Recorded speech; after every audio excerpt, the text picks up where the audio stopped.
저는 개인적으로 이 세상에 제일 아름다운 단어가 뭔가 하면은 은혜라고 생각합니다. 은혜는 약한 말 같지만은 가장 강한 말입니다. 죄인이 의인 되는 것 하나님의 은혜입니다.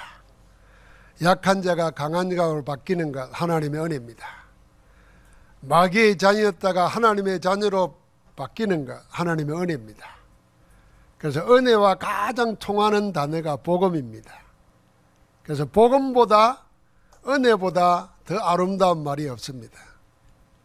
그런데 복음은 가졌는데 은혜를 놓치면은 오늘 베드로가 예수님을 부인한 것처럼 부인하게 됩니다. 복음은 가졌는데 은혜를 놓쳐버리면은 가룟 유다처럼 배신하게 됩니다. 그런데 복음 가진 자가 은혜를 알면은 복음을 깊이 누리게 됩니다. 그래서 다 이깁니다. 오늘 옆 사람과 축복해서 나누시다. 하나님의 은혜가 함께합니다. 하나님의 은혜가 당신과 함께. 할렐루야. 주님의 마지막 한 주간은 인류 구원이라는 하나님의 절대 계획을 이루기 위하여 십자가를 향해서 당당하게 걸어가신 언약 성취의 여정이었습니다. 온갖 수치와 모욕, 외로움과 고통을 친히 홀로 다 감당하셨습니다.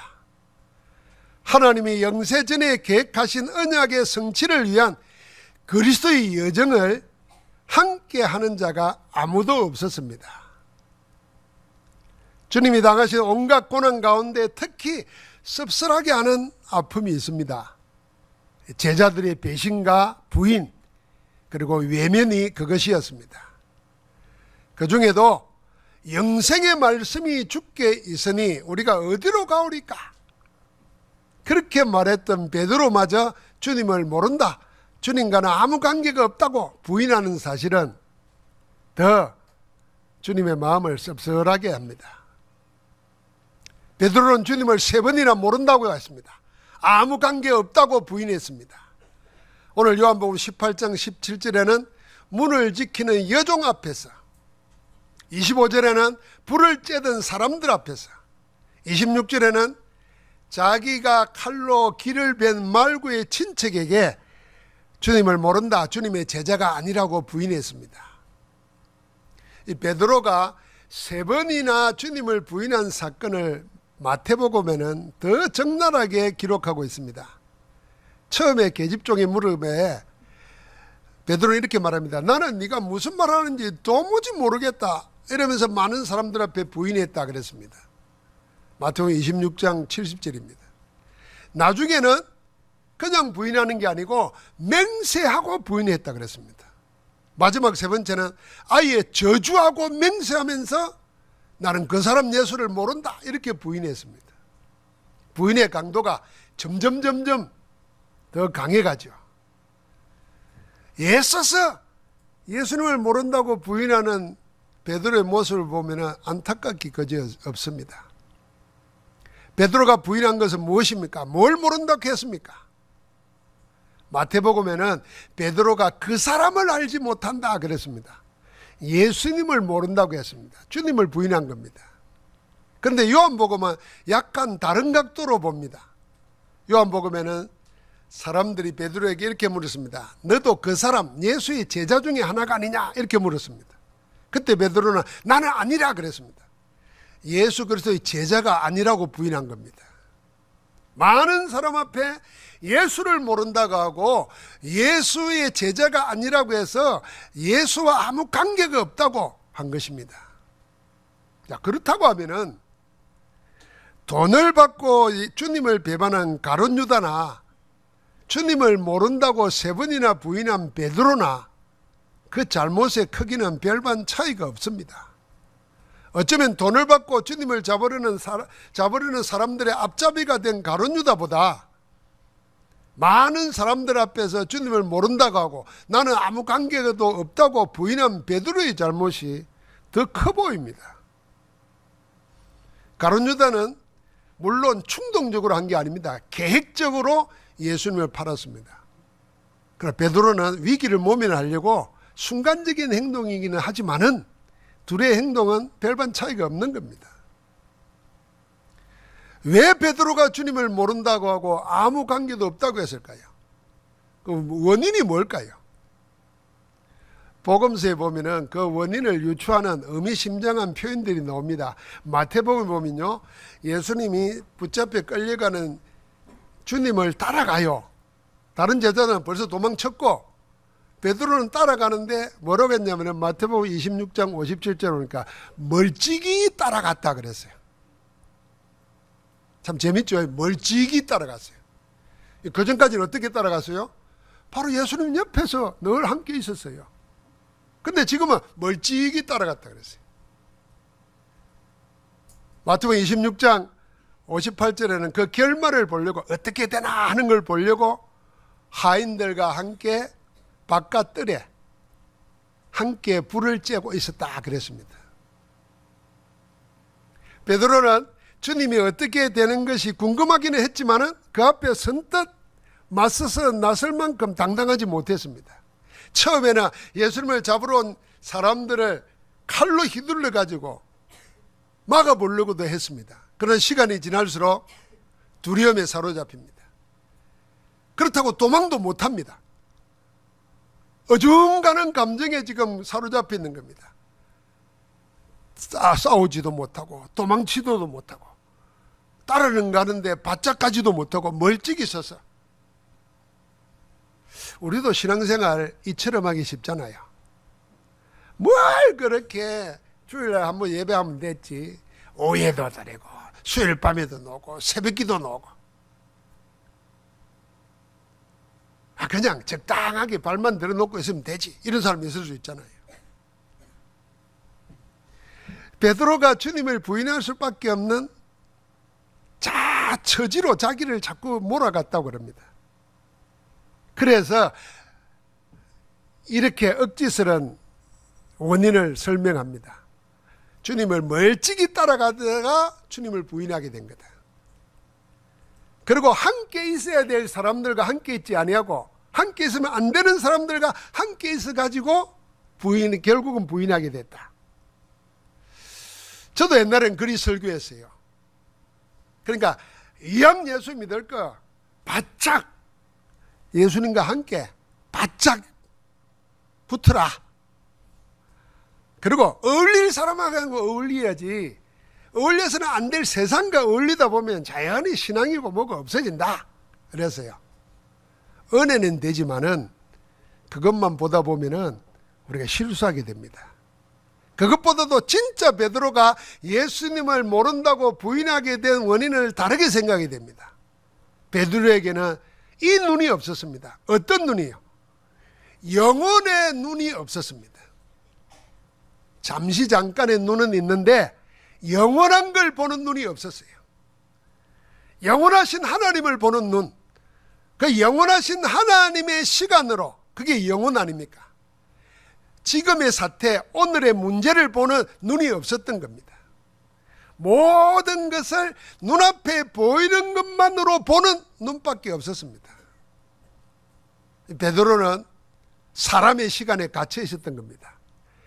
시간을 뛰어넘어 시공간을 초월하여 역사하는 영원하신 하나님의 시간, 그 영혼의 눈으로 눈앞의 것을 못 본 겁니다.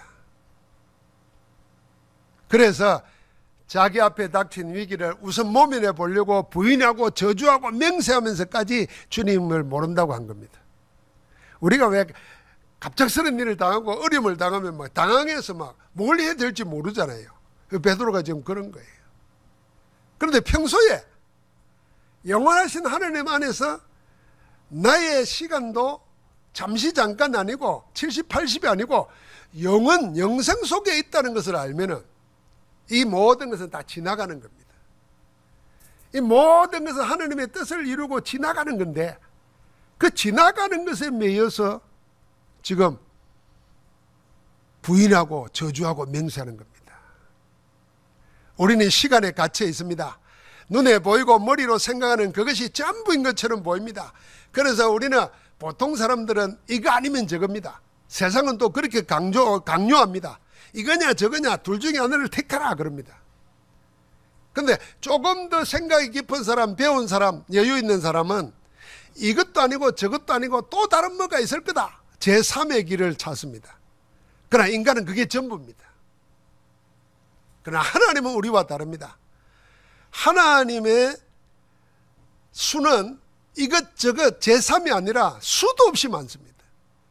그래서 시편 40편 5절에 다윗은 이렇게 고백했습니다. 여호와 하나님이여, 주께서 행하신 기적이 많고 우리를 향하신 주의 생각도 많아. 여러분과 나를 향한 생각이 많다 그랬습니다. 이것이냐 저것이냐 아니면 제3 이 정도가 아니에요. 누구도 주와 견줄 수가 없다. 내가 널리 알리고 말하고자 하나. 뭐라 그랬어요? 너무 많아. 그 수를 셀 수도 없나이다 그랬습니다. 하나님이 여러분과 나를 생각하여서 해결하고자 하는 수는 셀 수가 없을 만큼 많습니다. 그런데 세상에서는 이거 아니면 저거 제3 이것밖에 없다니까요. 그걸 베드로가 거기에 갇혀버린 거예요. 하나님을 놓친 겁니다. 여러분, 우리도 베드로처럼 다급한 상황에 부딪힐 수 있습니다. 우리도 베드로보다 더 빨리 부인하고 도망칠 수도 있습니다. 그러나 만약 우리가 우리의 시간이 아니라 성삼위 하나님의 시각, 영원으로 나를 보고 모든 것을 보는 눈이 있으면 분명히 달라집니다. 눈앞의 위기를 오히려 하나님의 역사는 기적의 시간으로 바꿀 수 있습니다. 여러분, 홍해 앞에서 모세가 그랬고 여리고성 앞에서 요수아가 그랬습니다. 골리앗 앞에선 다윗이 그리했고 아람 군대가 둘러싼 도단성에 갇힌 엘리사가 그 눈을 가지고 봤습니다. 그래서 저들과 함께한 것보다, 저들의 군대 숫자보다 우리와 함께한 자가 더 많다 그랬습니다. 그래서 엘리사가 종을 위해서 기도했습니다. 주여, 저 종의 눈을 열어 보게 하옵소서. 주님이 그 종의 눈을 열어서 보니까 도단성을 둘러싸고 있는 아람 군대 뒤에 하나님의 불멸과 불병과 천군 천사가 둘러싸고 있는 게 보였습니다. 그전에는 그걸 못 보고 눈에 보이는 것만 봤어요. 보이지 않게 우리를 지키시고 함께 하시는 하나님 나라 군대를 못 본 겁니다. 그래, 엘리사는 그걸 봤어요. 모든 믿음의 사람들은 전부 다 이 눈을 가지고 있었습니다. 히브리서 11장에 나오는 믿음의 사람들이 전부 다 그랬습니다. 이런 증거는 성경에 수도 없이 많습니다. 여러분과 나도 그 영원이라는 시간을 붙잡아야 됩니다. 내가 영원하신 하나님 안에 있다. 그래서 내 일도 내 앞에 보이는 것도 그 안에 있는 거다. 하나님이 이걸 바꾸신다. 믿어야 됩니다. 여러분 기억하십니까? 우리가 작년에 응답의 성경구절 베드로전서 5장 10절 그 말씀이 이랬죠. 모든 은혜의 하나님이 곧 그리스도 안에서 너희를 부르사 자기의 영원한 영광에 들어가신 이가. 여러분과 나를 영원한 영광에 들어가게 하셨다 그랬어요. 그분이 하나님이세요. 그런데 우리는 지금 어때요? 잠시 고난을 당하고 있어요. 잠시 고난당한 너희를 어떻게 하신다고요? 친히 온전하게 하시며 굳건하게 하시며 강하게 하시며 너희 털을 견고하게 하시리라 하신다는 것입니다. 할렐루야. 우리 지난주에 봤죠. 예수 그리스도께서 마지막 한 주간에 모든 관심, 유일한 관심이 딱 한 가지였습니다. 하나님 아버지가 하신 말씀을 이루는 일, 그 한 가지였습니다. 지금도 말씀하셨어요. 그래서 말씀을 붙잡으면 잠깐 고난당한 우리를 하나님이 친히 온전하게, 굳건하게, 강하게, 견고하게 하실 줄 믿습니다. 아이고 목사님, 나도 그 눈으로 보고 싶어요. 그런데 안 보여요. 안 보일 수밖에요. 왜요? 우리가 하나님 말씀 붙잡고 기도를 안 하잖아요. 그래서 예배도 주일에 한번 와서 그냥 관람하고 가잖아요. 그러니까 그 눈이 있는데도 안 보이는 겁니다. 그래서 여러분 집에 돌아가셔서 예배 드리면서 혼자 예배를 하시라니까요. 혼자 예배하면서 성삼위 하나님 안에 내가 있다는 것을 발견하고 누리면 그 은혜가 내 속에 일어납니다. 그 은혜가 내 속에 임하여야 내 눈이 열려요. 영적인 눈이, 영원한 것을 보는 눈이 열립니다. 아, 내가 하나님의 영혼 속에 있구나. 그 눈으로 보면요, 여러분 기억해야 됩니다. 모든 일은 세상 뜻대로 안 됩니다. 여러분과 내 생각대로 안 됩니다. 누구 뜻대로 될까요? 하나님의 뜻대로 됩니다. 그래서 우리가 그 안에서 영혼의 응답을 누리면서 모든 위기가 하나님의 일하시는 기회가 되도록, 시간이 되도록 기도 가운데 바꾸시기를 주의 이름으로 축복합니다. 군사들과 대제사장들 그리고 바리새인들의 아래 사람들에 의해서 붙잡혀 끌려간 주님은 두 사람에게 신문을 당합니다. 처음에는 그의 대제사장인 가야바에게 신문당하고 나중에는 빌라도 총독에게 신문당합니다. 가야바가 주님에게 제일 처음 물은 신문이 이겁니다. 너의 교훈이 무엇이냐? 너는 도대체 뭘 가르치는 거냐? 네 메시지가 뭐냐? 이렇게 신문했습니다. 그 다음에는 유대의 총독 빌라도가 신문합니다. 빌라도가 주님에게 두 가지를 물었습니다. 하나는 네가 유대인의 왕이냐? 정치가니까, 정치인이니까 정치적인 질문을 했어요. 네가 유대인의 왕이냐? 나중에는 38절에 진리가 무엇이냐 물었습니다. 이병철 회장이 돌아가시기 전에 궁금한 질문 30몇 가지를 적어가지고 신부에게 질문을 했어요.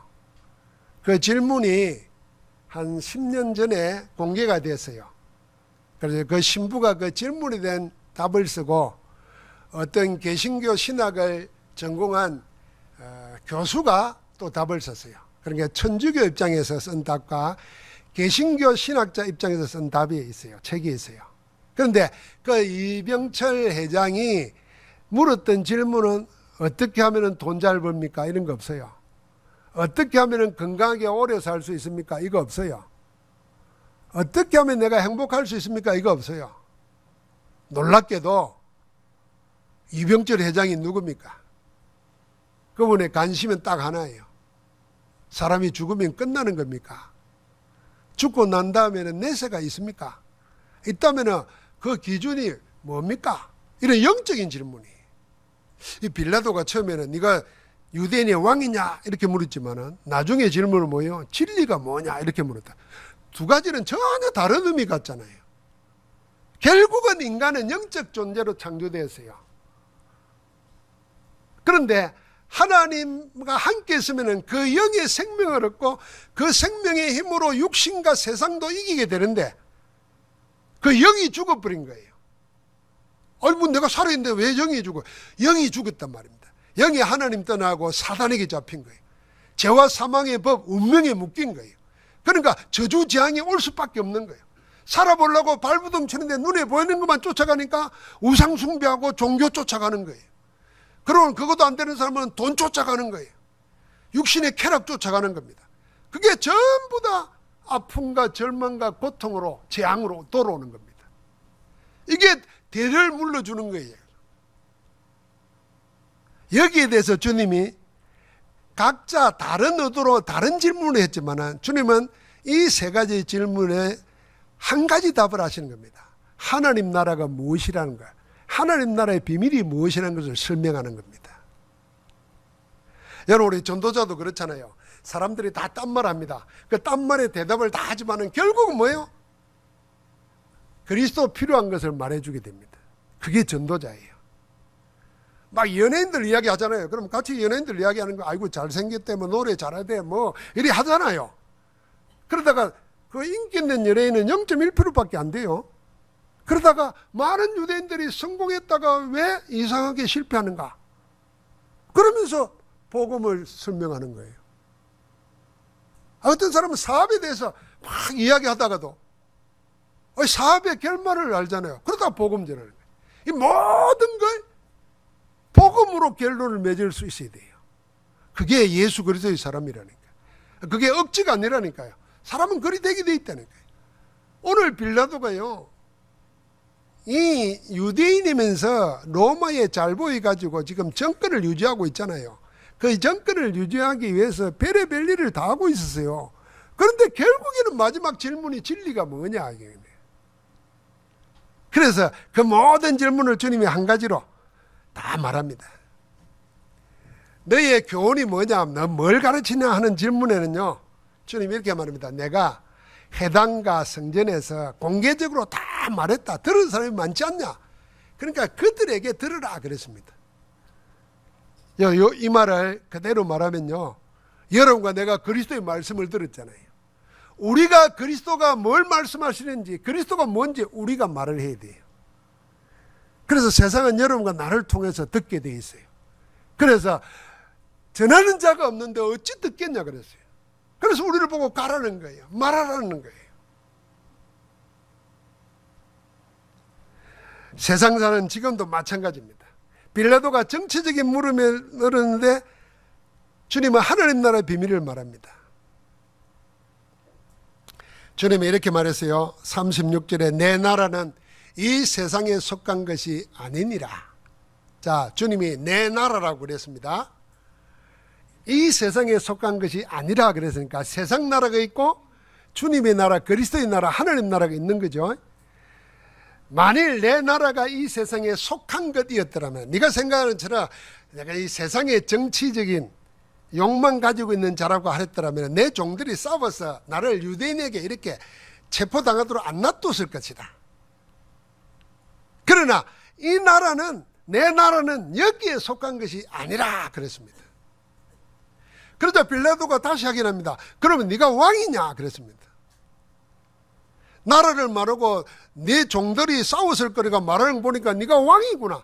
네가 유대인의 왕이라고 주장하는 자가 있다 하더니 네가 바로 그러구나. 빌라도는 주님을 자기 자리나 로마 황제의 자리에 넘보는 정치적 반역자로 보기 시작한 겁니다. 그래서 주님은 이번에는 아예 드러내놓고 바로 말합니다. 네 말과 같이 내가 왕이로다 그랬습니다. 심지어는 이렇게 말합니다. 내가 이를 위하여 태어났으며 이를 위하여 세상에 왔다. 왕으로서 왔다고 그랬습니다. 곧 진리에 대하여 정언하려 함이로라. 진리에 속한 자는 내 음성을 듣느니라. 그의 대제사장인 가야와 빌라도의 신문은 매우 세상적이고 정치적인 것이었습니다. 그러나 주님은 그런 물음을 통해서 하나님 나라와 그리스도가 누구신지를 밝혔습니다. 주님의 말씀에는 하나님 나라와 그 나라의 주인이 누구인지를 분명히 말합니다. 주님의 나라는 세상에 속한 나라가 아닙니다. 세속적인 권력에 의해서 움직이는 정치적인 나라가 아닙니다. 돈에 의하여 움직이는 경제가 전부인 그런 국가도 아닙니다. 사람들의 합의나 탐욕의 적당한 분배와 균형으로 유지되는 그런 나라도 아닙니다. 주님의 나라는 세상이나 사람에 속하지 않는 하나님의 나라입니다. 하나님의 나라는 오로지 성삼위 하나님이 절대 주권을 가지고 다스리는 나라입니다. 하나님의 영광의 빛이 드러나고 하나님의 통치가 있는 나라가 하나님 나라입니다. 그 하나님의 다스리는 그 안에서 우리의 구원이라는 절대 계획을 이루시는 예수 그리스도가 주인이 되고 왕이 되는 나라가 하나님 나라입니다. 주님은 그 왕이라 그랬습니다. 여러분, 예수 그리스도는 왕이십니다. 왕으로 태어났고 왕으로 행사하기 위해서 오신 것입니다. 무슨 왕입니까? 세상의 모든 왕을 세우기도 하고 주저앉게도 만드는 왕 중의 왕, 만왕의 왕입니다. 예수 그리스도는 세상 임금 사단의 권세를 꺾고 흑암 세력을 무릎 꿇게 만드는 모든 권세의 주이신 만왕의 왕이십니다. 하나님 아버지는 모든 이름을 예수 그리스도 앞에 무릎 꿇게 하시고 하나님 아버지께 그 이름으로 영광 돌리게 만드는 뛰어난 이름, 그 이름이 예수 그리스도 이름입니다. 여러분, 우리가 기도하는 하나님 나라의 일이 뭐라고 생각합니까? 예수 그리스도가 왕으로서 행사하는 나라가 하나님 나라입니다. 그리스도가 왕으로 행사하니까 세상 임금 사단이 무릎 꿇습니다. 사단이 부리는 흑암 세력, 사단 마귀 귀신들에게 시달리는 영적 문제, 정신 문제, 인생 살아가면서 저주 재앙이 반복되는 그 운명에서 그 운명의 근세를 꺾어버리는 왕이 예수 그리스도십니다. 그래서 제가 계속 말하지 않습니까? 아무리 말해도 지나치지 않는 말이 있습니다. 누구든지 주의 이름을 부르는 자는 구원을 얻으리라. 여러분, 문제 해결받고 싶습니까? 새로운 인생 살고 싶습니까? 하나님의 나라의 백성으로 누리고 살고 싶습니까? 주의 이름을 부르는 겁니다. 하나님 나라의 일이 뭐겠습니까? 저주와 재앙, 운명의 굴레에 묶여 고통당하는 인생이 그리스도 안에서 참 해방과 자유를 얻어 하나님의 영광을 이 땅에서 누리고 사는 것이 하나님 나라의 일입니다. 그 일이 그리스도가 주인 될 때 내게 일어나는 겁니다. 아무 소망도 없고 이런 사람이 더 문제예요. 아무 소망이 없어. 이 소망 없는 이 사람보다 더 문제인 사람이 뭐겠습니까? 아무 의욕도 없고 아무 의미도 없이 살아. 무의미, 무능력, 무기력, 여기에 빠져서 세상에게 끌려다닙니다. 하나님 나라의 일이 뭐겠습니까? 거기에 그리스도가 주인 되어서 나의 소망이 되시고 나의 능력이 되시고 힘이 되시고 나에게 기쁨을 주시는 겁니다. 그 일이 우리에게 일어나는 겁니다. 우리 가정에, 우리 현장에 일어나는 겁니다. 하나님은 그걸 소원하고 계십니다. 그 하나님 나라의 일을. 그래서 우리가 인생 살아가면서 인생 여정 걸으면서 성삼위 하나님의 은혜에 감격하고 하나님이 함께하는 영적 사실 때문에 설레이고, 그래서 우리를 통해서 나타내실 하나님의 큰 역사를 바라보니까, 미리 보니까 막 기쁘죠. 그 기쁨을 가지고 열정적으로 나가는 겁니다. 그 일이 이루어지는 것이 하나님 나라 일입니다. 내게 이루어지는. 예수 그리스도는 왕으로서 여러분과 나의 주인 되셔서 그 일을 우리 가운데 나타내시기를 소원해 두고 행하고 계시는 줄 믿습니다. 진리가 무엇이냐고 묻는 빌라도에게 주님은 대답하지 않았습니다. 왜냐하면 지금까지 말씀하셨습니다. 진리가 뭔지 주님이 하신 말씀을 통해서 찾아야 합니다. 그걸 모르고 빌라도는 자꾸만 질문합니다. 우리가 이 공부를 평범하게 하고 공부를 못하는 학생들의 질문은 날 뭘 모르는 게 있으면 자꾸 선생한테 물어서 알려고 합니다. 그러니까 물으면 금방 들으면 이해가 되는 것 같잖아요. 근데 그걸 가지고 쓰려고 하면 안 써져요. 그거는 이해가 된 게 아니라 아는 게 아닙니다. 근데 진짜 공부 잘하는 사람은 자기가 문제를 만들어내고 예상 문제를 자기가 만든다니까요. 선생님의 입장에서, 시험 문제 제출하는 자 입장에서. 그리고 자기가 답을 찾아요. 빌라도는 지금 어떤 사람이겠어요? 자꾸 그냥 들어서 이해하려고 하는 거예요. 그러니까 내가 지금까지 말했잖냐. 그러니까 찾아라는 겁니다. 자, 우리가 꼭 마찬가지입니다. 하나님이 무엇이고 하나님 나라가 무엇이고 우리에 대한 하나님의 소원이 무엇인지 전부 다 계시에 나왔습니다. 그게 성경입니다. 그래서 성경을 통해서 찾으면은 여러분과 내가 세상 어디에도 줄 수 없는 하나님의 나라의 비밀이 일어나는 겁니다. 그 말씀 붙잡고 기도하다가 질병이 치유되고 영적 문제, 정신 문제가 해결되고 그 답을 얻게 되면은 삶을 살아가는 원동력이 바뀝니다. 지금까지 해도 안 되는 저주 재앙이 떠나고 되어지는 일이 자꾸 나타납니다. 그 하나님 나라의 일이라는 거예요. 그래서 진리가 뭡니까? 주님이 진리에 대해서 정언했습니다. 이미 요한복음 14장 6절에 내가 곧 길이요 진리요 생명이라 그랬습니다. 주님이 진리입니다. 같이 합시다. 예수 그리스도가 진리다. 이 진리라는 말은 참 진짜고 이치 이자잖아요. 그러니까 쉽게 말하면 참된 이치입니다. 여러분과 내가 어떻게 살아야 되겠습니까? 그 참된 이치가 예수 그리스도라는 거예요. 내가 사업을 해야 되는데 어떤 이치를 가지고 해야 됩니까? 그 그리스도 이름으로 하라는 거예요. 내가 연애하고 결혼을 해야 되겠는데 어떻게 해야 됩니까? 참된 이치. 내가 지금 육신이 병들었는데 어떻게 해야 해결받겠습니까? 참된 이치, 참된 도리, 그게 진리라니까요. 누가 진리라고요?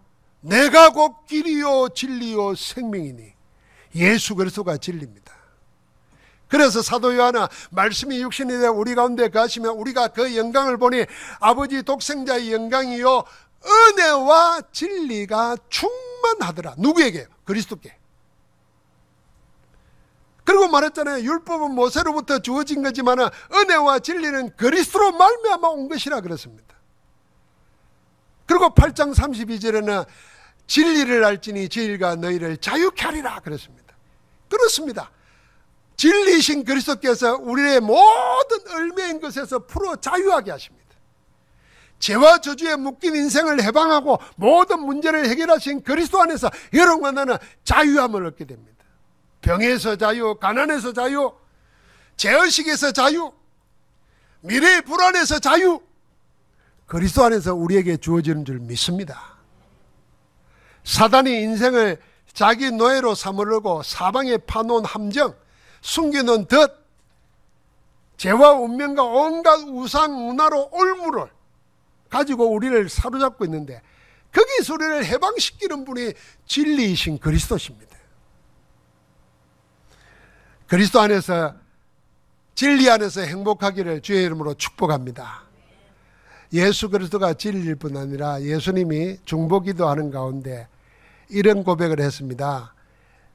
우리를 진리로 거룩하게 하옵소서 하면서 아버지의 말씀은 진리니이다 그랬습니다.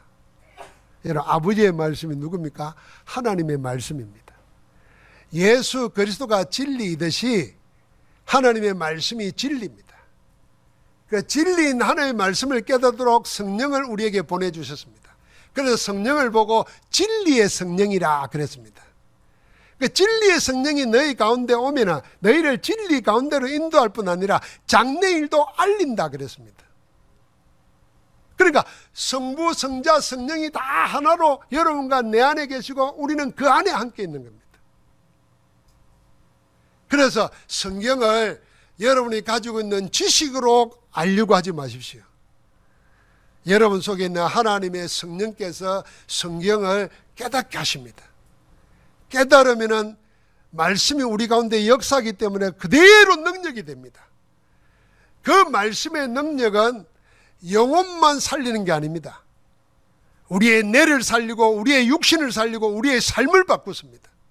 그래서 말씀 들어가는 데마다 뭐가 일어났습니까? 하나님 나라의 일이 일어나는 겁니다. 말씀이 들어가니까 물고기만 잡아먹던 어부들이 뭘로 바뀝니까? 사람 낚는 어부로 바뀝니다. 하나님의 말씀을 체험하고 나니까 예수 믿는 사람을 잡아 죽이던 사람이 예수 복음을 해서 생을 건자로 바뀝니다. 사도 바울 아닙니까? 말씀이 역사하니까 나면서 안진뱅이가 일어서서 걷게 되고 하나님을 찬양합니다.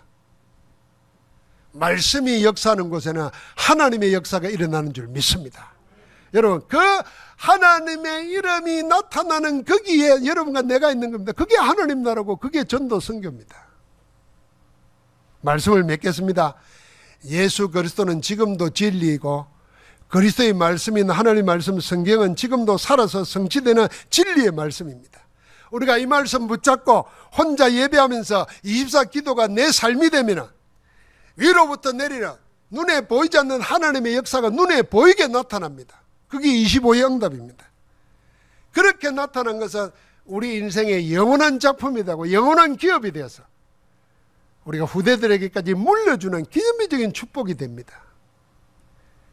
주님은 가룟 유다가 배신하고 베드로가 부인하고 제자들은 예면하고 다 도망쳤지만은 주님은 함께 하시는 그리스도 안에서 함께 하시는 성삼위 하나님 안에서 행복했습니다. 그래서 주님은 모욕당하고 침뱉음 당하고 매맞으면서까지도 우리에게 하나님 나라의 비밀을 계속 알려주셨습니다. 그 비밀은 지금도 믿는 자 속에 살아 그대로 역사하시는 줄 믿습니다. 그 말씀 붙잡고 승리하기를 주의 이름으로 축복합니다. 하나님 감사합니다. 오늘도 진리이신 진리의 말씀을 주신 예수 그리스도 안에서 하나님의 영광을 보는, 하나님 나라의 일을 보는 주의 백성으로 살아가게 하옵소서. 그 일을 우리의 안에 소원을 두고 행하고 계시는 우리 주 예수 그리스도 이름으로 기도하옵나이다. 아멘.